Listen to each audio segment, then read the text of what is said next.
Good day, everyone. In this video, we are going to talk about the comprehensive application of diagnosis. Firstly, I would like to congratulations to all of you if you have gone through all the videos from the beginning until now, which means you have almost finished the study of the basic theory and diagnostics. So in this video, we more like a discussion rather than introducing new content, new knowledge. In this video, we try to explain to show you examples how to apply the knowledge that we have studied in this year, how to apply into our clinical practice. In the study of the diagnostics, in the second semester, we have introduced the diagnostic methods, the 4 diagnostic methods, and we also have introduced a few differentiation methods. So these information from the textbook, from the videos, you will see that clearly what happened to the patient. Why the patient come to you? The patient have a fever. The patient feel chill, no fever. Or the patient cough a lot with cough with a phlegm. That's from the textbook. That's in our daily practice. Sometimes the symptoms are not that obvious. The patient may come to you with many problems. The patient may cough for 20 years, and now they come to you. The patient may have diabetes, maybe diabetes and hypertension, and don't have headache. Some symptoms are dominant, some are not that important. Some are the true symptoms, some are the fake manifestations. Some causes are the initial causes, some are the prognosis, or in other words, some are the manifestations that's developed from the previous manifestation or the previous diseases. So when a patient approaches to us, there are many different aspects that we need to think about how to do so. That's the topic we're going to discuss in this video. As you can see from here, the comprehensive application of diagnosis. Firstly, collection of the clinical information. How to collect the clinical information. When a patient approaches to you, the first thing we need to know is why the patient comes to us now. So the reason, which is the chief complaint, we have done the practical assessment, the practical training. From the practical training, we mostly focused on the chief complaint and present disease history. The reason is because the chief complaint is the reason why the patient comes to you. The patient may have a lot of problems. The patient may be coughing for 20 years, comes and goes. The patient may have a fever. The patient may feel headache or lose stool, even diarrhea at the same time. But why the patient comes to you now? That's because the patient got a fever a few days ago, and until now, the body temperature is 38 degrees. So from the chief complaints, you need to write down that the patient got a fever, although the patient have cough, have diarrhea.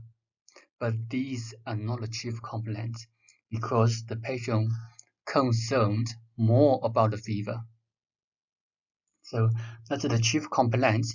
That's something you need to identify from your conversation. Because this will be the first thing the patient could tell you.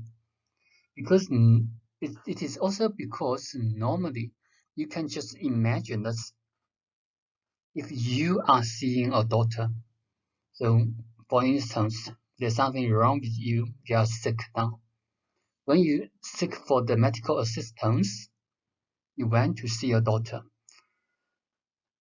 From the conversation, the doctor will ask you how can they help you, and then will you start from something that's not important, or will you start from something very important? I think most condition, I will start from something very important, something that bothers me a lot, and then I can go through the other aspects that's not that important, but I also don't feel well. So that's where the chief complaint comes from. The chief complaints, mostly the patient will tell you at the beginning, and also the patient concerns more. For example, the example we just mentioned, the patient got a fever. So fever for a few days. And in this condition, the coughing for 20 years is not a chief complaint. It's also not the present disease history. Because such as sometimes you will feel confused how a patient can be coughing for 20 years. It is possible, such as patient with COPD or patient with chronic bronchitis. These patients, they will be coughing, comes and goes for a very long term. But now the patient got a common flu in the meantime for these a few days. So now you don't confuse with for your present disease history. You don't start from the 20 years ago. You're going to start from a few days ago. That's the reason why the patient come to you now. That's from the chief complaints.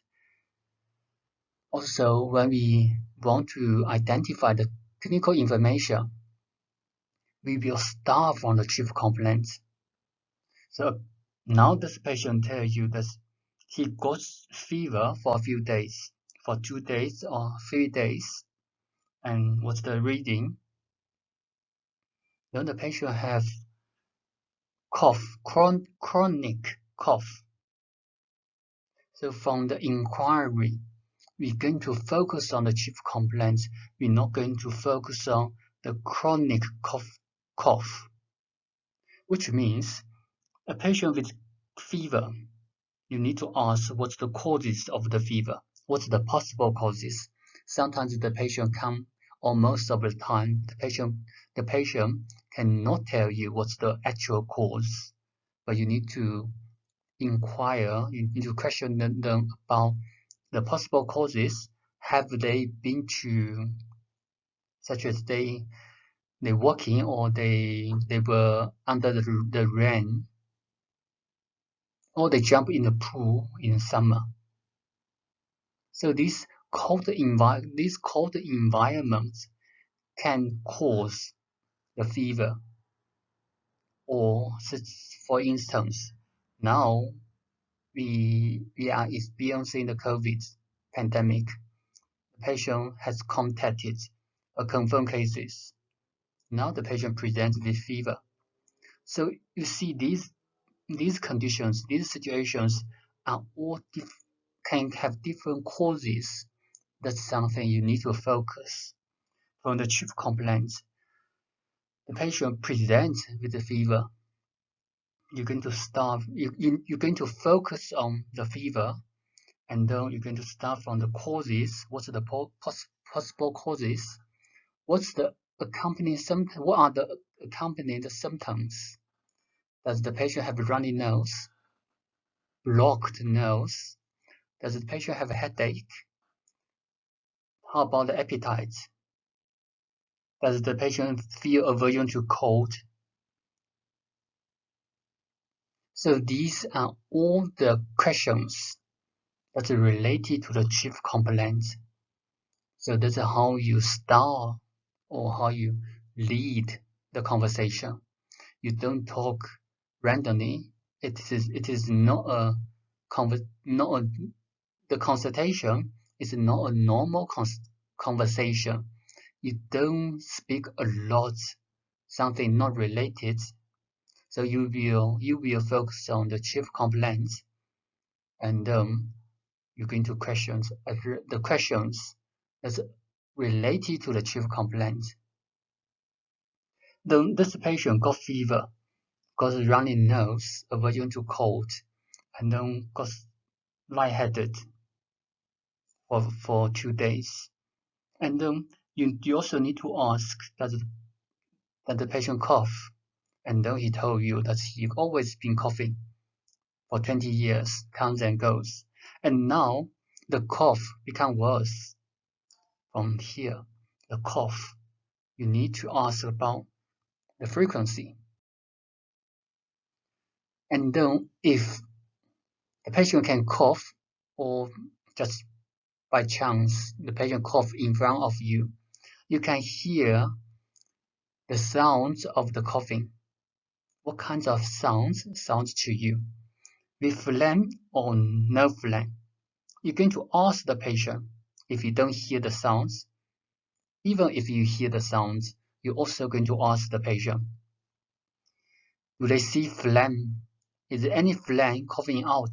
What's the color of the phlegm? What's the volume of the phlegm? Is it perfume or sticky? So you will see these questions are all focused on the chief complaints, and thus these questions are also developed from the chief complaint.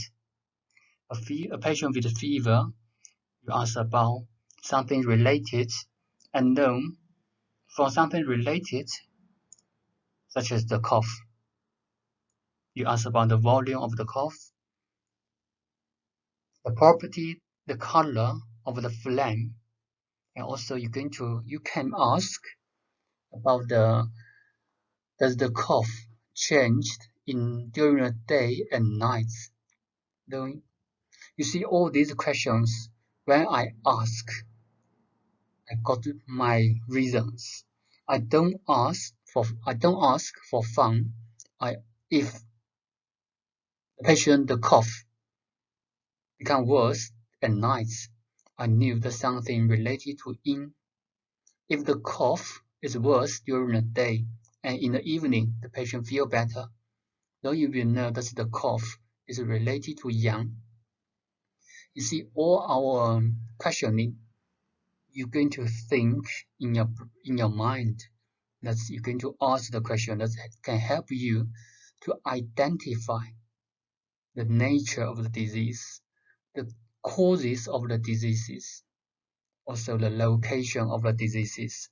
So you will ask something that you want to ask that can help you to identify the disease. In the practical assessments, I saw some students ask random questions. This will go to the next question, the routine inquiry. What's a routine inquiry? The routine inquiry is not the inquiry according to the 10 questions. The 10 questions are something that you can apply to help you to identify. You can choose some of them to help you to identify. You don't need to go through all of them in each consultation. So the routine inquiry will followed by the chief complaints. After you ask about the chief complaints, you ask about something related, and you exclude something not related, or exclude some very important diseases, the negative symptoms and negative signs. After those, you're going to ask some routine inquiry, such as consciousness. The patient will be conscious of this. That's something you can see. And if the patient can talk to you fluently, Then you will see that the patient is conscious. The appetite, the sleeping, that's the something we will ask for each patient. Also remember here for the tongue manifestation, the pulse manifestation, the facial complexion, we will not ask the patient. You're going to inspect by yourself. The reason is because the patient won't be able to identify what's the color of their tongue, has their facial complexion changed or not. So these are something you need to inspect. So the routine inquiry mostly will focus on the sleeping, the appetite, and the stool, the bowel movements. So these three are some questions that you will ask on each patient after the chief complaint and after the or at the end of the present disease history. Since we are talking about the inquiry here, although we have studied in the previous videos and also from the practicals, I just want to emphasize something, and you also can have a quick review on the inquiry. What does it mean by random question? So the random question, such as in the practical assessment, that one student asked about the patient have headache. So his patient is headache, and then he asked about the location of the headache, and then the second question he asked about how about your diet, and then how about your sleeping? Did you inj did you injure your head? How about your water drink? Why do you come to me now? And where do you live? You see, from this questioning, the, the students or the doctor ask random questions. When you ask random questions, you're going to mislead your way of thinking because these questions won't help your diagnosis. A headache, you need to ask about the frequency, where the location, how severe, what's the nature of the headache, and the onset, when does it happen, and what's the possible causes. So you won't use the direct questions, you can use your own words to ask something similar. Okay, so you see from these two different questioning flow, you will see the chief complaint and present disease history, which one is more clear to you and to the patient. So until here, most importantly, the inquiry, how to collect the clinical information. We're going to focus on the chief complaints. We're going to start the questioning according to the chief complaints. You don't ask random questions. And also in the practical assessments, I realize that many of you ask about the water consumption. What's the water drink per day? The water drink is not important in, I can't say it's not important, but we don't emphasize in acupuncture theory. We have never mentioned about that from the inquiry. Each question, you need to tell me why you asked this. For instance, why you ask about the water intake. What's the water intake can help you to identify which situation. That's the reason. So when you ask the question, you need to think about why. Also, some questioning techniques. I have gave you the feedback on the questioning, but here, since we talk about the inquiry, and we don't have a lot of chances to talk about the inquiry. So I just to emphasize some technique, some common mistakes that happens in the assessments. This technique we're going to focus. We're going to check before you go to the clinic. So in the third year, you're going to simulate again. You're going to study again. The first one is the random questions that we have discussed a lot. The second is some conversation. There's some student always, I think it's their habit, but you need to change. So when don't show surprise on the patient.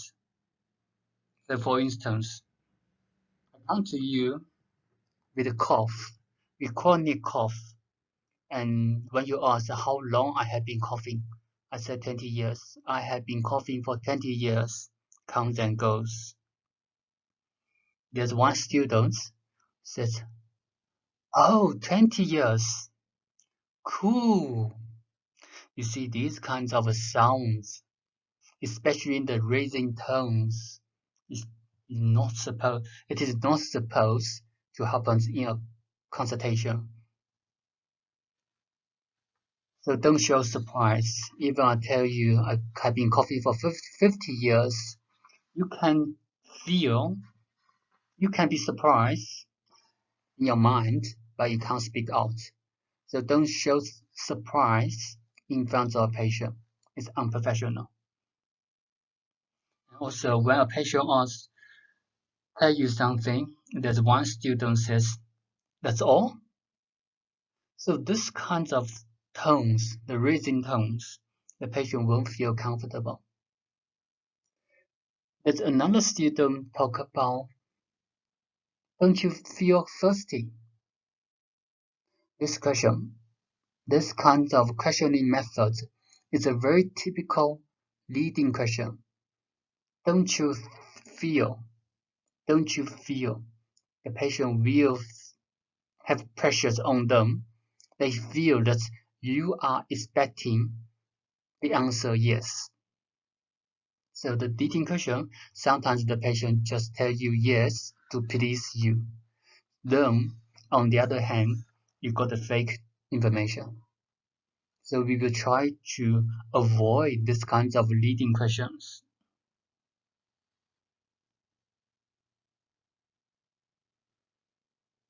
There's one student says, can you tell me the size of your tongue? What's the color of your tongue?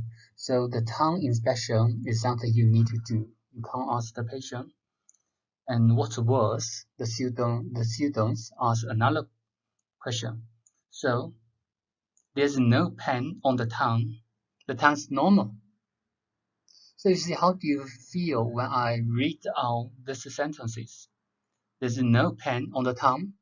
The tongue is normal. The patient will feel that you are questioning, you are confused, or you are not happy with the tongue. My tongue, I don't feel pain on my tongue. So we will try to avoid this kinds of questions. Also, apart from the previous aspects, there's some noise that we are not allowed to have in a consultation, especially from the doctor. For instance, during the conversation, some students will show their confidence.